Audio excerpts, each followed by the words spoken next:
Attention viewer, you are watching the world's biggest monster truck diecast YouTube channel.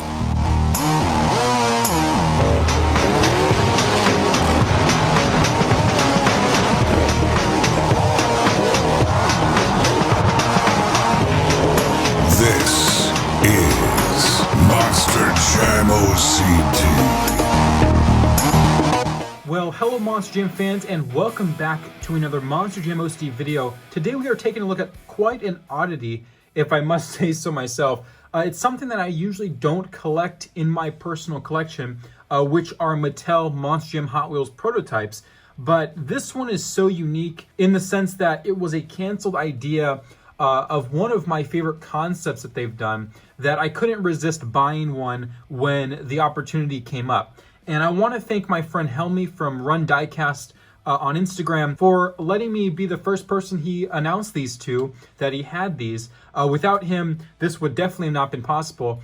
He had a lot of these in his warehouse, and he asked me if I'd like to buy them, and I said sure. And it's not these, by the way. We're going to move these out of the way in a moment, but those are there for a quick little demonstration. But anyway, Helmy had asked me if I'd like to buy the 10 prototypes he had in stock, and I said sure.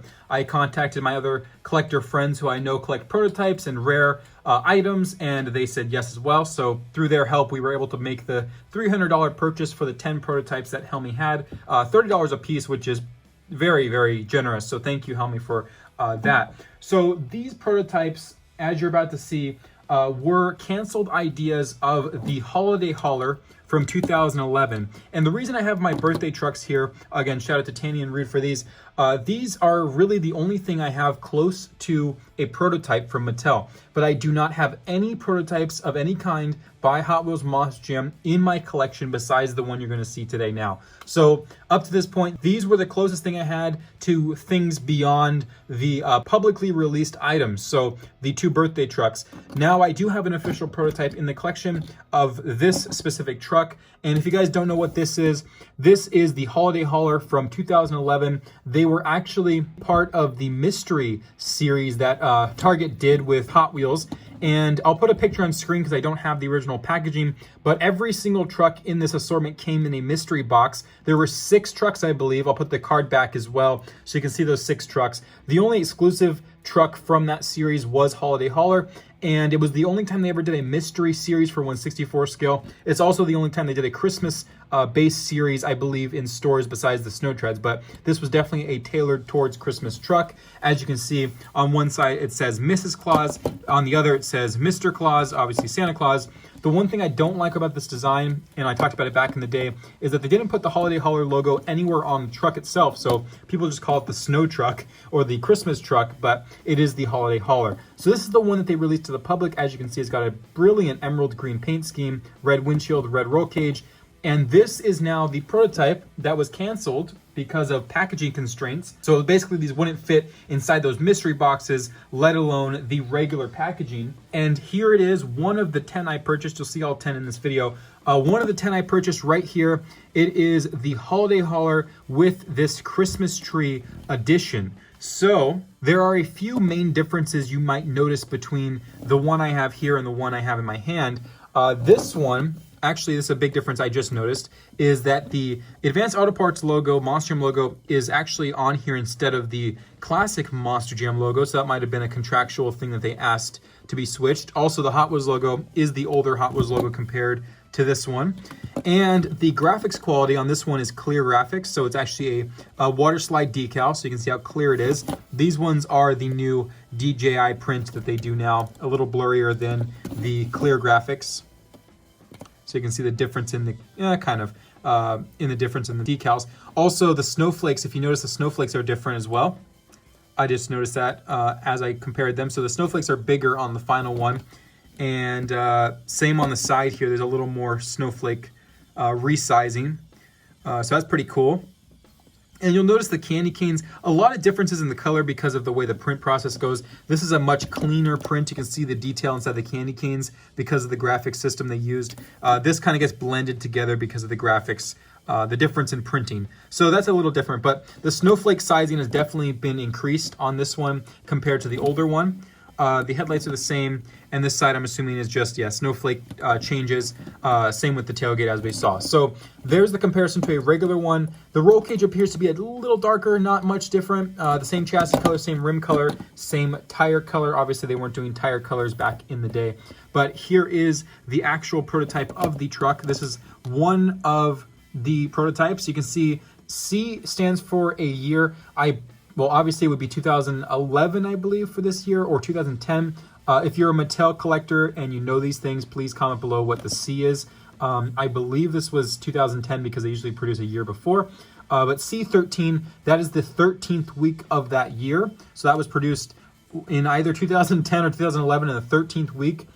So about, what is that, 3 or 4 months into the production cycle. So that's pretty cool. And you see the 250 at the bottom. That's actually number 250 of the prototype lineup. Now, if you visit brianzpatton.com, he has actually 2 of these prototypes, and he has number 3 and number 2 of the Holiday Hauler prototype lineup. This is number 250, and my friend at Run Diecast, Helmy, has a total of 35. So there's a lot of these out there. Obviously, not all of them will reach the public hands like they are today, but 10 of them so far have done so. Actually, 12 because Brian has 2, and the other 25 are currently being sold off to other interested collectors. So it's nice to preserve history here, especially for something so unique, odd, and cool as this. So you can see the Christmas tree. It definitely sticks off farther than the packaging would allow. I'm surprised they even prototyped something like this if they knew it wasn't going to fit their standard packaging. The fun fact about this is it wasn't just a clip-on tree. This thing's not clipped on. It's actually secured through a modification. It's hard to see it, but if you look right inside, it's hard to get the lighting. Let me turn on my flash to try to show you this real quick. So if we look in the bottom here, that's actually a modification of the casting, the metal casting itself. It has been burred out, and they inserted the blue piece into that. So it makes it ultra secure, but it's also a new casting technically of the pickup truck. That's actually a new casting. So this couldn't have been a cheap endeavor. For them to cancel it, that's pretty crazy. But they also should have considered the size of the packaging before they did this. But that's pretty awesome that they did modify a casting, which is very rare for Mattel to do in general senses. But for them to modify it for a Christmas exclusive and then cancel that Christmas exclusive is pretty extreme. So let's switch back to my flashless mode and we'll talk about it a little more. So as we just saw, they did modify this pickup truck tooling to have a little hole in the back for this Christmas tree. After obviously they put it through some tests, they realized that this is not going to fit in the packaging and they had to cancel the idea. But before that, they obviously made about 250 or so prototypes. And as you can see here, this is the one I'm keeping for my collection, but we also have prototype numbers 236, 241. Let's see what else we got here. We have number 221, number 230.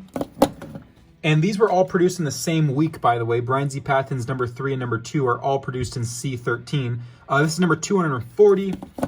So they must have made like a 250 run. I'm not sure why they would make that many of a prototype, but 232. And then we have 3 more here. This is number 242, number 235, and number 244. So it looks like the highest one that I received from Helmy was number 250, which is the one I'm going to keep in my collection. The other 9 are going to the other collectors who already purchased them from me, actually from Helmy, but through me. And this is an awesome prototype to have. I've always loved this prototype specifically because of the unique idea of having a Christmas tree on the back. So I'll see you guys next time. Please let me know what you guys think about this Christmas tree, the Holiday Hauler itself, and the entire lineup of these in the comments below. And until next time, this is Ryan or Monster Jam OCD signing out.